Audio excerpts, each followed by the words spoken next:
Hello guys, কেমন আছো তোমরা? আজ তোমাদের জন্য একটা ইন্টারেস্টিং ভিডিও নিয়ে এসেছি।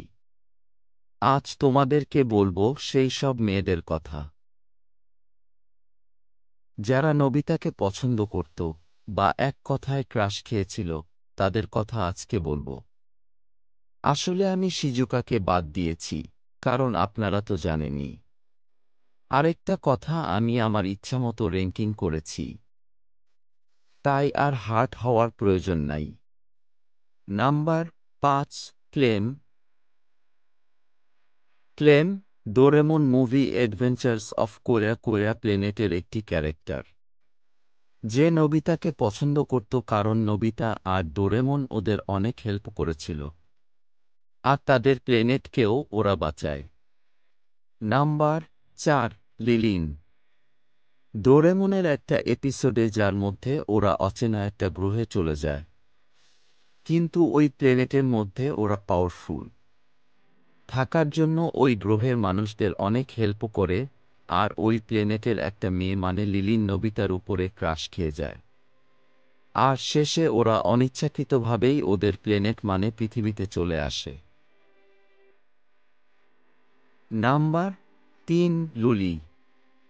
লুলি আসলে ছিল একটা রোবট।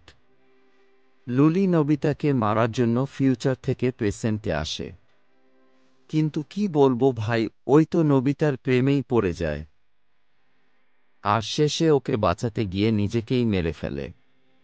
নাম্বার ২, রিরুরু। তো রিরুরু আসলে আমারও একটা ফেভারিট ক্যারেক্টার। ওকে আমরা প্রথম দেখতে পাই ডোরেমন স্টিল ট্রুপস মুভিতে।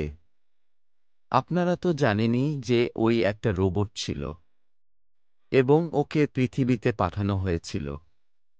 রিরুরু যে নোবিতাকে পছন্দ করত, সেটা মুভির শেষে ওকে বলেই দেয়। নাম্বার ১, নন-চেন। নন-চেন ছিল নোবিতার ছোটবেলার ফ্রেন্ড, আর ওরা দুইজন দুইজনকে অনেক পছন্দ করত। ওকে আমরা ডোরেমনেরই একটা এপিসোডের মধ্যে দেখি, যেটাতে নন-চেনের বাবা ট্রান্সফার হওয়ার জন্য নোবিতা আর নন-চেন আলাদা হয়ে যায়। নন-চেন ছিল নোবিতার প্রথম ভালোবাসা। যদি আপনারা নন-চেনের উপর আলাদা একটা ভিডিও দেখতে চান, তাহলে অবশ্যই কমেন্টে জানাবেন। আশা করি ভিডিওটি তোমাদের ভালো লেগেছে, তাই জলদি করে সাব দাও, লাইক দাও, আর এই ভিডিওটির পার্ট 2 দেখতে চাইলে কমেন্টে জানিয়ে দাও। Bye guys.